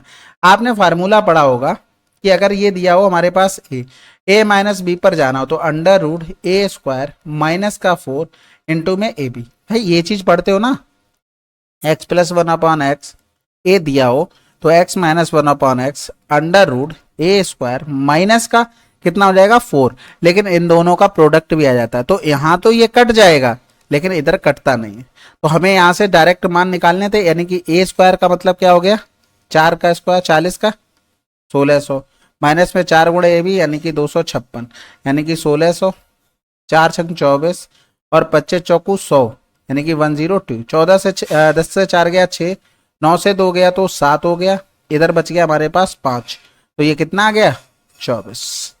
अगला सवाल, इसमें देखो कह रहा consider the following in respect of polynomial. अब इसमें देखो हमें ये बताना कौन कौन से सही है कौन कौन सा नहीं। यहाँ पर नॉर्मल सी हम वैल्यू रख लेते हैं, क्या रख लेते हैं, x बराबर में 2 और k बराबर में 1 रख लेते हैं। तो अगर हमने इसमें पुट किया तो 2 की पावर में 4 प्लस में 2 की पावर में 4 प्लस का 2 प्लस में 2 की पावर 4 प्लस का 4 प्लस में 2 की पावर में 4 प्लस का 6 आ जाएगा, यानी कि 2 की पावर 4 प्लस 2 की पावर 6 प्लस में 2 की पावर 8 प्लस में 2 की पावर में 10। हमने यहाँ पर 2 की पावर 4 कॉमन ले लिया तो 1 प्लस का 2 की पावर 2 प्लस के 2 की पावर 4 प्लस 2 की पावर 6 हो गया, यानी कि इधर 1 प्लस का 4 प्लस का 2 दूनी 4 16 हो गया और इधर 64 हो गया। इनको जोड़ेंगे तो 6 4 10 1 11 हो गया, 15 हो गया और 2 और 6 2 8 हो गया, 85 हो गया। 2 की पावर में 4 और है, ये आया। अब यहाँ पर देखो अगर इसको लिखोगे तो 2 की पावर 2 प्लस का 1 2 दूनी 4 1 5 हो गया। इसको लिखोगे तो 2 की पावर में 4 प्लस का 1 यानी कि 16 प्लस का 1 17 हो गया। तो देखो 17 5 दोनों से डिवाइड है, 17 गुणे में 5। ठीक है, ये वैसे अलजेब्रा का सवाल था, कोई बात नहीं। अगला सवाल, कह रहा था let the positive number they this in a GP if p is GM of this and q is GM of this then what is the GM of 3n। देखो हम यहाँ पर सिंपल n बराबर में 1 पुट कर लेते हैं, तो जो सीरीज हमारे पास बनी है वो a1 a2 और a3 तक ही रह जाएगी, क्योंकि ये जब n बराबर 1 रखेंगे तो a3 तक ही जा रहा है। ठीक है, दूसरी कंडीशन में अगर देखें p is the GM of this, अगर हम यहां पर देखें ये सीरीज हमारी n बराबर में 1 रख देंगे तो कहां पर खत्म हो रही, a1, यानी कि जो p है वो हमारा कितना हो गया, a1 हो गया। अगर q देखें, q is the GM of this, यानी कि यहां पर जो सीरीज थी n प्लस का 1, n प्लस का 2, n प्लस का 3 और 3n, यहां पर 1 रखेंगे तो a2 a3 और 3 1 4 हो गया, डेट डेट दस a 3 इंटू में n, यानी कि 1 करेंगे a3, यानी कि ये सीरीज a3 तक जा रही है, यानी कि a2 फर्स्ट नंबर हो गया और सेकंड a3 हो गया। तो अगर इसका हम जीएम निकालेंगे तो ये दो ही नंबर हैं, यानी कि अंडर रूट a2 a3 आ जाए। 3 नंबर होते तो क्यूब रूट हो जाता है, तो यहाँ पर जो वैल्यू आएगी वो क्यू की आ जाएगी। तो यहाँ पर हम वैल्यू पुट कर लेते हैं ना, 1 3 9, ये जीएम में है, जीपी में है। क्यों भाई, अगर डिवाइड करोगे 9 में 3 का तो 3 आएगा, 3 में 1 का तब भी 3 आएगा, ये रेशियो से पता चलता है। तो सबसे पहले तो देखो अगर हम यहाँ पर देखें इसी सीरीज से p बराबर क्या हो गया, 1 हो गया। q बराबर रखोगे तो अंडर रूट a2 और a3, इसको हम लिखेंगे तो a2 का मान 3 9 हो गया, यानी कि 9 3 27, यानी कि 3 की पावर 3 इंटू में 1/2, रूट की वजह से 1/2 आ गया, तो ये 3 की पावर 3/2। अब नॉर्मल यही एक आपको ऑप्शन दिख रहा होगा, वैल्यू पुटिंग कर लेते हैं भाई, और क्या ही बचा है, p की जगह हम 1 की पावर 3 इंटू में q की जगह 3 की पावर में 2, और क्या बचा था, 2/3 और था, इसमें देखो 2/3 था, तो ये कैंसिल आउट, यानी कि यहां से करेंगे तो ये 3 आ गया। अब हमें जो निकालना था वो ये वैल्यू थी, यानी कि जीएम इक्वल टू क्या था, 3n, और 3n का मतलब 3 गुणे में 1 यानी कि 3, यानी कि ये ऑप्शन हमारे पास सेटिस्फाइड कर गया। आंसर देखो ये यहाँ पर सेटिस्फाइड कराया। अगला सवाल, इसमें देखो ये तो डायरेक्ट अप्रोच होती है, कैसे, अगर आपको a निकालना है तो a देखो किसमें किसमें है, इन दोनों में है, तो 6 5 11, जिसमें a नहीं है वो घटा दो। b जिसमें जिसमें b है वो 7 5 12, जिसमें नहीं है वो घटा दो। c जिसमें जिसमें c है 7 6 13, जिसमें नहीं है वो घटा दो। 11 से 7 गया तो 4, 12 से 6 गया तो 6, और 13 से 5 गया तो 8 हो गया।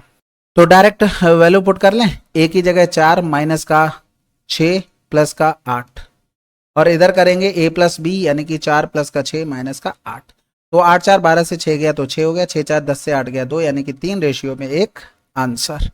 अगला सवाल कह रहा था what is the digit at 100th place of this number. कहने का मतलब है कुछ भी नंबर आएगा उसके 100th प्लेस, यानी कि इस स्थान पर क्या नंबर है। देखो कभी भी ऐसे अगर निकालना हो, जैसे अगर 2 प्लेस का निकालना हो तो हम 100 से डिवाइड कर देंगे उस नंबर को, जो भी आएगा रिमाइंडर वही हमारा आंसर। 3 प्लेस का अगर निकालना हो तो हमें 1000 से डिवाइड कर देना, जो रिमाइंडर बचेगा वही हमारा उस प्लेस के नंबर आ जाएंगे। भाई अगर आप मान लो पहला नंबर निकालना हो तो 10 से हम मान लो किसी को भी डिवाइड कर दे तो जो रिमाइंडर आएगा वही तो बचेगा, समझ में आई। अगर हम 100 से 991 को कर दें तो ये यहाँ पर 9 बार जाएगा, यानी कि ये 91, यानी कि ये आ गया हमारे पास सेकंड नंबर का भी। तो इसी तरीके से हमें करना होगा, यानी कि 225 की पावर 40 को हमें 1000 से डिवाइड करना पड़ेगा, रिमाइंडर जो आएगा उस पर बात बनेगी। तो इसको 25 में 225 कर सकते हैं, यानी कि 25 की पावर 40 और 9 की पावर में 40 बटे में हो गया हमारे पास 1000। अगर आगे और इसको काटना चाहें तो इसको लिख लो 5 दूनी 10, यानी कि 5 25, 5 की पावर 3 इंटू में 2 की पावर 3, क्योंकि ये क्या है 10 की पावर में 3 था। अगर हम यहाँ पर देखेंगे तो ये लिखा हुआ है 5 की पावर में 80 इंटू में 9 की पावर में 40 बटे में 5 की पावर 3 इंटू में 2 की पावर 3, और आगे अगर जाएंगे तो 5 की पावर 3 मल्टीप्लाई 5 की पावर में 77 इंटू में 9 की पावर में 40 बटे में 5 की पावर 3, ये कैंसिल आउट। एक चीज हमेशा ध्यान और रखना कि जब हम डिवाइड कर रहे होते हैं, हम ये मान लो ये पार्ट काट दिया तो जो भी रिमाइंडर आएगा बाद में हम उस रिमाइंडर में उसका गुणा भी करते हैं, जो भी हम पार्ट काटेंगे। ये चीज आप समझ गए ना। यहाँ पर बचा था 2 की पावर में 3, यानी कि इसको हम और आगे अगर लिखते हैं तो ये हो गया 5 की पावर 77 और इंटू में 9 की पावर 40 डिवाइड बाई 8। तो यहां पर अगर देखोगे तो 5m 25, क्योंकि हमें 8 के मल्टीपल के किसी के पास पहुंचना है, तो 5m 25 बन रहा है। यानी कि अगर हम यहां पर लिख लें 5 की पावर 2, इधर बचा 5 की पावर में 75। या फिर ऐसा कर लो, हमें 2 ही तो पावर तक जाना है, हम इसको ऐसे भी तो लिख सकते थे, 5 की पावर में 76 इंटू में 5 की पावर 1 इंटू में 9 की पावर में 40 डिवाइड बाई 8 हो गया। अगर हम इसको लिखना चाहें तो ये क्या हो जाएगा, यहां पर हमने 5 की पावर 2 पावर में 38 गुणे में 5 की पावर 1 गुणे में 9 की पावर 40 डिवाइड बाई 8, यानी कि इसको लिख सकते हैं 25 की पावर 38 इंटू में 5 इंटू में 9 की पावर 40 बटे में 8। अब 8 में 25 से हमने डिवाइड किया तो 1 बचा, 8 3 24, 1 की पावर 38, इधर 5 का 5 ही, इधर 1 की पावर 40 बटे में 8 हो गया। यानी कि यहाँ पर 1 इंटू में 5 इंटू में 1, यानी कि ये हमारे पास 5 क्या आ गया, ये रिमाइंडर आ गया हमारे पास। बस खत्म हो गया सवाल आपका, हमने यहाँ पर रिमाइंडर निकाल लिया। अब इसका हमें गुणा करना पड़ेगा 125 का, 5 25 हो गया, 12 पंजे 60 हो तो 62, हमें चाहिए 100 प्लेस पे, यानी कि 6 आंसर। थोड़ा कैलकुलेटेड था, अच्छा सवाल था। और इसके अलावा सिंपल सा आप एक चीज देखना है, यहाँ पर 225 आ रहा है, कहीं ना कहीं 25 से ये डिवाइड हो रहा है। अगर हम नॉर्मल भी देखते तो 225 गुणे में 225 करते, लास्ट के 2 डिजिट 625 मिलते। फिर से हम यही चीज अगर इसमें 25 जोड़ते, फिर से 2 गुणे 25 करते, 625 करना पड़ता। इसका मतलब आप 225 के डिवाइड गुणा करके 3-4 बार देख लेते अगर करते तो, अदरवाइज आप यहां से समझ जाते कि यही समथिंग बनेगा जाकर। बेस थोड़ा दिमाग लगाते तो आप यहां से भी आंसर लगा सकते, तो ये अंडरस्टैंडिंग के ऊपर है। अगला सवाल कह रहा था, if ABCD are natural numbers then how many possible remainder are there when 1 की पावर A 2 की power B 3C 4D is divided by 10। तो सबसे पहले एक चीज समझो कि जो भी नंबर होगा, यानी कि 10 से डिवाइड करने पर उसमें रिमाइंडर क्या आता है, उसका यूनिट डिजिट ही आता है क्या, रिमाइंडर। ये चीज तो आपको पता होगी ना। अब पहली कंडीशन में 1 की पावर में B है, दूसरी कंडीशन में 2 की पावर में 1 की पावर A, 2 की पावर B और 3 की पावर C और 4 की पावर D। कंडीशंस देखिए, यहां पर कंडीशंस ये है कि यहां पर तो पावर कुछ भी कर दो, यूनिट डिजिट हमेशा 1 ही आनी है। 2 की पावर B, यानी कि B के लिए अगर हम B बराबर 1 माने, B बराबर 2 माने, B बराबर 3 माने, B बराबर 4 माने, क्यों इतना 4 ही तक मान रहे, क्योंकि 2 की पावर कुछ भी होगी वो 4 के बाद यूनिट डिजिट रिपीट होने लगती। भाई 2 गुणे में 2 गुणे में 2 गुणे में 2, 2 दूनी 4, 4 दूनी 8, 8 दूनी 16, फिर 2 छक्के 12, 2 आ गया। इसी तरीके से 3 का देखेंगे तो 3 त्रिका 9, 9 तियां 27 और 7 तियां 21, फिर 3 एकम 3, 3 की पावर भी 4 तक रिपीट होने लगी। यानी कि C का भी मान हम क्या क्या लिख सकते थे, 1 2 3 4 तक। लेकिन 4 का देखो, 4 गुणे में 4, 4 चौकू 16, फिर से 4 का किया तो 24, यानी कि 4 की पावर में 2 रिपीट होने लगता है 2 की पावर के बाद। यानी कि हम इसमें ये साफ साफ कह सकते हैं कि D बराबर हम या तो 1 रख सकते हैं या तो D बराबर 2 बस। अब यूनिट डिजिट यहां पर निकालते हैं। सबसे पहले ये तो फिक्स हो गया पहला वाला 1 की पावर में। दूसरे में अगर 2 की पावर में 1 रखते, यानी कि 2 की पावर में 1 रखते तो यूनिट डिजिट 2 आती, 2 की पावर में 2 रखते तो 2 दूनी 4 यूनिट डिजिट आती, 2 की पावर 3 रखते तो 8 आती, 2 की पावर 4 रखते तो 6 यूनिट डिजिट आती। इससे हम वैल्यू रख रहे हैं B की। 3 की पावर C, 3 की पावर 1 रखते तो 3 यूनिट डिजिट, 2 आती तो 3 दूनी 3 त्रिका 9, फिर 7, फिर 3 आ जाती, सॉरी 7 या 21 1 आ जाती। हम C की वैल्यू 1 2 3 4 रख रहे हैं, ये सारी हम यूनिट डिजिट लिख रहे हैं। 4 की पावर लिखेंगे तो एक तो 4 की पावर 1 4 ही आ गई, फिर 4 चौकू 16 आ गई, ये यूनिट डिजिट बन गई। इसका मतलब ये है कि ये तो हमेशा क्या होगी, ऑड होगी। इसमें अगर देखोगे, इसमें यूनिट डिजिट हमेशा क्या आ रही, इवन आ रही। इसमें हमेशा यूनिट डिजिट क्या आ रही, ऑड आ रही। इसमें हमेशा यूनिट डिजिट क्या आ रही, इवन आ रही। आपको एक चीज पता है कि हम अगर ऑड और ऑड को अगर जोड़ते हैं तो क्या देता है, इवन देता है। और इवन को जोड़ेंगे तो क्या देगा, इवन। क्योंकि यूनिट डिजिट को हम ऐड करेंगे तो यही तो नंबर मिलेंगे। ऑड मिलेगा इसमें हमेशा यूनिट डिजिट, फिर इवन मिलेगा जो सेकंड कंडीशन में, थर्ड में ऑड, फोर्थ में इवन। आप एक चीज समझ गए कि हमने ऑड और ऑड को, यानी कि इसमें ऑड हमेशा इवन यूनिट डिजिट आएगा, इसमें भी हमेशा आएगा। दोनों को जोड़ोगे, दोनों के यूनिट डिजिट जोड़ोगे तो इवन देगा, इसी तरीके से इसमें भी इवन, और इवन को जोड़ोगे तो इवन यूनिट डिजिट देगा।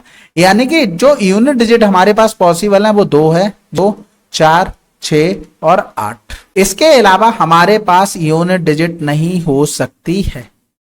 समझ गए? अब हमें यहां पर पॉसिबल नंबर सोचने पड़ेंगे कि कौन कौन से हमें यूनिट डिजिट में मिल रहे हैं, कौन कौन से नहीं मिल रहे। ये बात फैक्ट है कि 0, 2, 4, 6, 8 से ज्यादा नहीं मिल सकते हैं। ये समझ गए बात?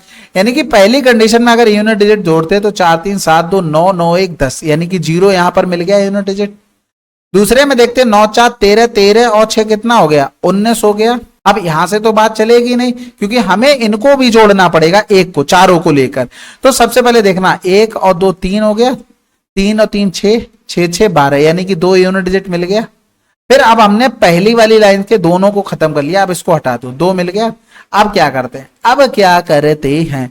हम यहां पर करेंगे कि 1 को 2 में जोड़ा 3, 9 3 12, 12 4 16, 6 यूनिट डिजिट मिल गया। अब दूसरी कंडीशन में हम क्या करते हैं भाई साहब, हमने इधर को जोड़ लिया, यानी कि 2 1 3, 9 3 12 और 12 6 18 मिल गया, यानी कि 4 मिल गए हमारे पास। अभी एक की कमी खल रही है, वो भाई साहब कौन है? 4। हम उस पर भी वर्क करते हैं, उस पर भी वर्क कर लेते हैं, क्या ही दिक्कत है। 2 और 1 3, 7 3 10 और 10 और 4 14, सबको एक एक बार जोड़ना पड़ेगा। तो ये तो बात हो गई कि हमारे पास इतने ही यूनिट डिजिट आ सकते हैं मैक्सिमम, इसके अलावा यूनिट डिजिट कुछ नहीं आता। तो हमने सारे ऐड करके देखे तो वो इतने हमें मिल गए, यानी कि टोटल कितने पॉसिबल बने? 5 बने, यानी कि आंसर हमारे पास 5 आएगा, 3 नहीं 5 आंसर होगा।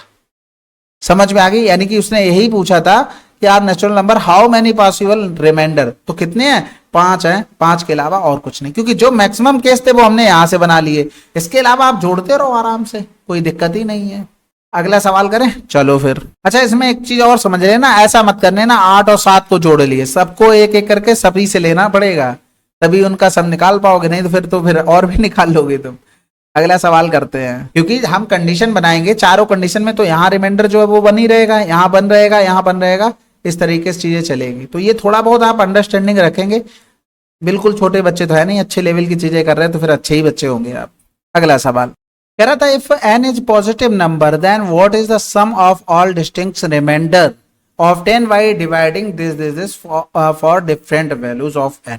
देखो, जो हमें अलग अलग रिमाइंडर मिलेंगे 10 से डिवाइड करने पर, इसमें उनका हमें क्या चाहिए? सम चाहिए।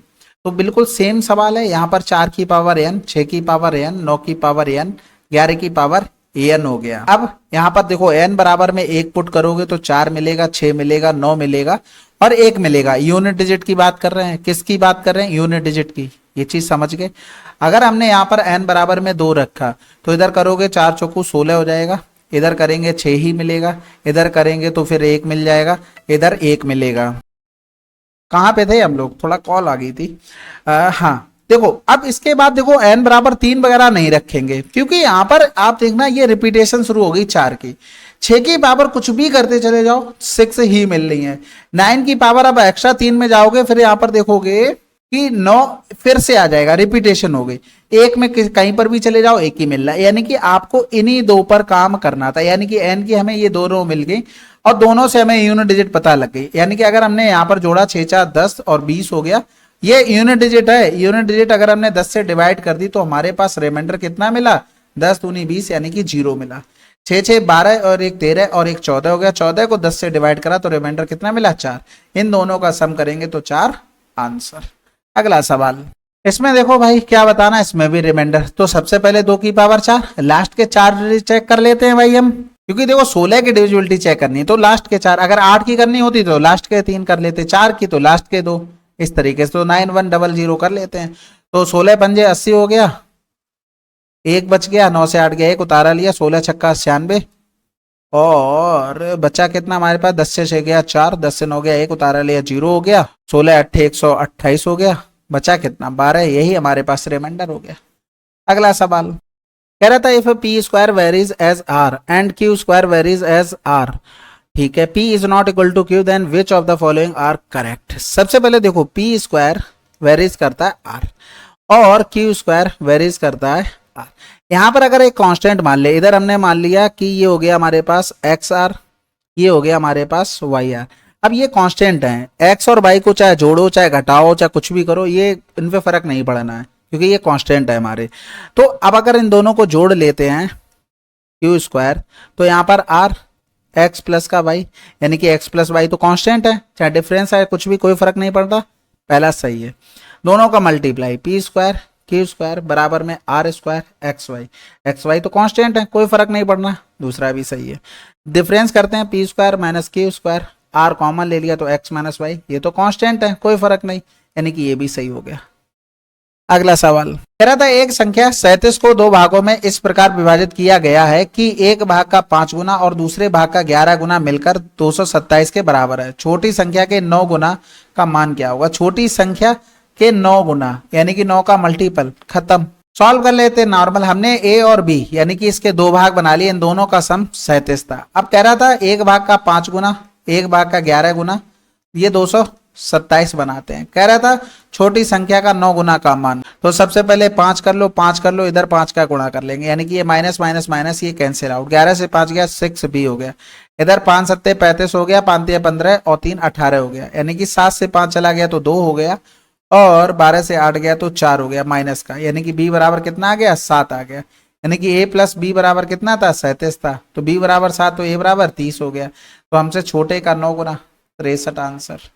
अगला सवाल, तीन संख्याएं 5 7 9 के अनुपात में है, उनका एलसीएम इतना है, सबसे बड़ी और सबसे छोटी संख्या के बीच क्या अंतर है?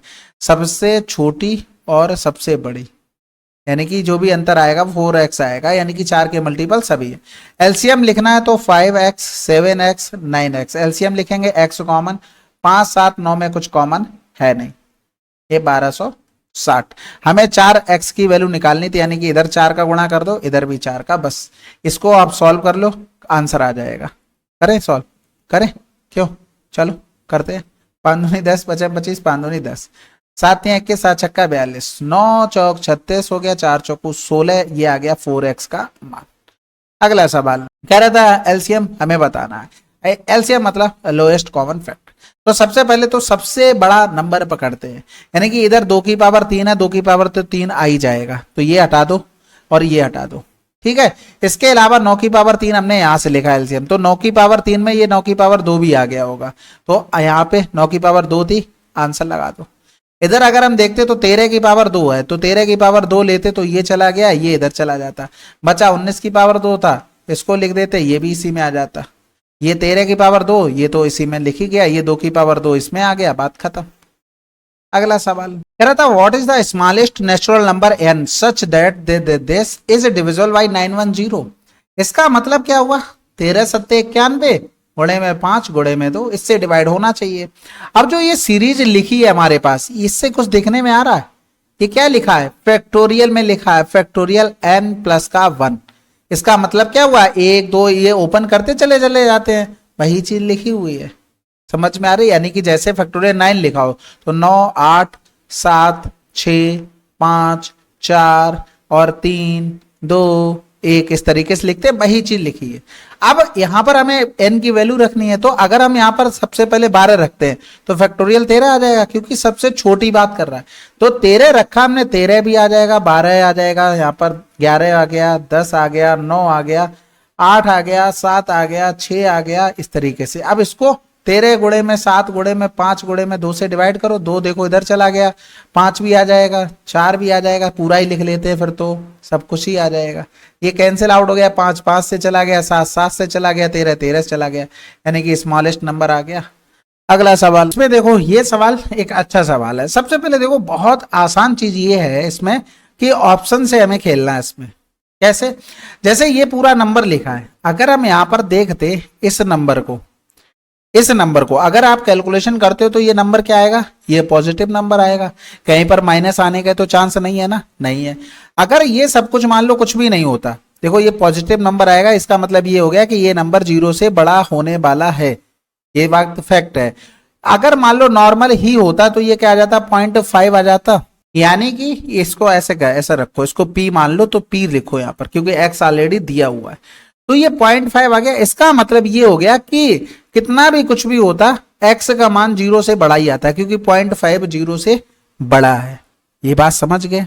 और जब अगर ये पॉजिटिव नंबर है, अगर ये पॉजिटिव है तो ये बढ़ जाएगा ना, 2 अगर पॉजिटिव नंबर जैसे 3 ही जोड़ा तो इसका मतलब ये वैल्यू कम हो जाएगी पूरी। यानी कि ये भी बात फैक्ट हो गई कि अगर 2 प्लस समथिंग से हम करेंगे भाग तो ये आ जाएगा 0.5 से छोटा, 0.5 से छोटा आ जाएगा x की वैल्यू, 0.5 से छोटी। समझ में आ गई बात। यानी कि जो एक कंडीशन बनेगी वो ये बनेगी, हमारा आंसर आ जाएगा ए। भाई सिंपल, हमने पहले नॉर्मल रखा 1/2 ही होता, यहां पर मान लो कुछ नहीं होता तो नॉर्मल 0.5 से 0.5 आता है, यानी कि इसका मतलब 0 से बड़ा आ जाएगा। 0 से बड़ा आ जाएगा तो एक कंडीशन हमारे पास ये बन गई 0 से बड़ी वाली, यानी कि x का मान ये आ गया। लेकिन जब आपको पता है, जैसे अगर मैंने 1 ऐसे 2 8 लिख लो, 8/2 से भाग किया, 8/4 से, 2 चौकू 8, 4 दूनी 8। जब ये डिनोमिनेटर यहां पर बड़ा हो गया तो नंबर छोटा आया ना, इसका मतलब अगर 2 में कुछ भी जुड़ जाता, भाई ये नंबर है ये वाला कुछ तो देते आके, तब इसका मतलब 0.5 से छोटा आ जाता, इसीलिए 0.5 से छोटा आ जाता, तो ये कंडीशन हमारी बनती। ये जनरल वे में सोचना था। अगला सवाल, इस सवाल को देखो, इसको हमें डायरेक्ट अप्रोच करनी होती है। सबसे पहले तो इसको हम लिखेंगे कैसे, 972/4 आपको बस डिवाइड करते चला जाना, आपको आंसर मिल जाएगा 972। सबसे पहले तो 2 बार जाएगा, 2 एकम 2, 2 दूनी 4, 2 चौकू 8, यानी कि 0 3 9 से 8 गया तो 1। फिर 4/1 लिखेंगे तो इधर आ जाएगा हमारे पास 13 3 39, 3 बार यानी कि 390, 1 बचा, 12 से 9 गया 3। फिर यहाँ पर 130 लिखेंगे, यानी कि ये यहाँ पर 4 बार चला जाएगा, 4 एकम 4, 4 3 12, तो 10 से 4 गया 6 हो गया, ठीक है। फिर यहाँ पर 31, तो यहां पर करेंगे 6 पंजे 30, यानी कि कितना बच गया, 1 बच गया। ये सब चीज जब प्रॉपर बना लोगे ना तो एक चीज देखना है, यहां पर भाई 6 से हम डिवाइड कर रहे हैं ना, रिमाइंडर हमारे पास 1 बच रहा है, तो ये 5 सही 1/6 लिख के आया इस तरीके से। ये लास्ट वाले टर्म से हमने बना लिया। इतना बनाना नहीं है आपको, बस प्रैक्टिस में रखना है, सोचना नहीं है इतना, नहीं तो फिर बनाने जाओगे फिर टाइम ही वेस्ट कर रहे हो, फिर इसका फायदा ही क्या रहा। तो देखो डायरेक्ट ए का मान ये आ गया, बी का मान ये आ गया, सी का मान ये आ गया और डी का मान हमारे पास ये आ गया, और ये मान किसका हो गया, ई का मान हो गया। यानी कि 2 गुणे में 3 गुणे में 4 गुणे में 5 गुणे में 6, तो 6 पंजे 30 हो गया, 4 3 12 दूनी 24, 24 3 72, 720 आंसर। अगला सवाल, इस सवाल को देखो ये भी आसान है, अगर फिक्स पैटर्न आप याद रखते हो तो और जल्दी हो जाएगा, वो याद कर लेना। कैसे करोगे अभी बताते हैं। 2 का स्क्वायर 1 माइनस में 1 का स्क्वायर, जो नीचे लिखी चीजें वही ऊपर लिखा है, लेकिन बस लिखा कैसे वो देख लो। ये 4 का स्क्वायर माइनस में 3 स्क्वायर, अब इसमें कुछ लिखा नहीं तो इस टर्म को इनफाइनाइट तक मान लेते हैं। आप एक चीज बताओ, इनको अगर सॉल्व करते हो a minus b a plus b तो 7 आ जाएगा ऊपर, इसी तरीके से ये आ जाएगा, इसी तरीके से ये आ जाएगा। अगर आपको एक चीज और बोल दें कि अगर कोई चीज लिखी है a स्क्वायर अपॉन में बी स्क्वायर, तो आप क्या करोगे, बी स्क्वायर माइनस का a स्क्वायर अपॉन में a, और a स्क्वायर बी स्क्वायर लिख सकते हैं। समझने की कोशिश करना मैंने क्या बोला है, ये चीज समझ गए ना। यानी कि यही चीज आपको डायरेक्ट लिखी हुई दिखा रही होगी कि 2 स्क्वायर माइनस का 1 स्क्वायर अपॉन में 1 स्क्वायर और इनटू में 2 स्क्वायर, प्लस में 5 का 3 स्क्वायर माइनस का 2 स्क्वायर अपॉन में 2 स्क्वायर इनटू में 3 स्क्वायर। इसी तरीके से 4 स्क्वायर माइनस का 3 स्क्वायर अपॉन में 3 स्क्वायर 4 स्क्वायर, ये इसी तरीके से इनफाइनाइट टर्म तक चला होगा। यानी कि अगर हम इसको लिखना चाहें तो ये लिख सकते हैं 1 की पावर 2 1 अपॉन 2 की पावर 2, इसे लिख सकते हैं 1 upon 2 square minus 1 upon 3 square, इसे लिख सकते हैं 1 अपॉन 3 स्क्वायर 4 स्क्वायर। इसी तरीके से ये चला जाएगा, और जो लास्ट वाला टर्म बनेगा वो इनफाइनाइट स्क्वायर, क्योंकि इनफाइनाइट तक चल रहा है। इसका मतलब ये क्या हो गया, ये 0 हो गया, ये सारे टर्म कट जाएंगे। यहाँ क्या आया 1 अपॉन में 1, यानी कि 1 आंसर। अगला सवाल करें, चलो फिर चलिए फिर। ये हमारे टोटल 50 प्लस मिसलेनियस क्वेश्चन थे, जो कि काफ़ी अच्छे लेवल के क्वेश्चन थे। तो आशा है कि आपको कंपाइलेशन पसंद आया होगा और सोल्यूशन भी पसंद आ रहा होगा। वो तो कमेंट बॉक्स में आप लिखेंगे तभी पता लगेंगे, तो कमेंट बॉक्स में जरूर से लिखिएगा। मिलते हैं अगले वीडियो में, तब तक के लिए जय हिंद जय भारत। और हाँ, वीडियो कंप्लीट करते हो तो डन जरूर से लिख देना।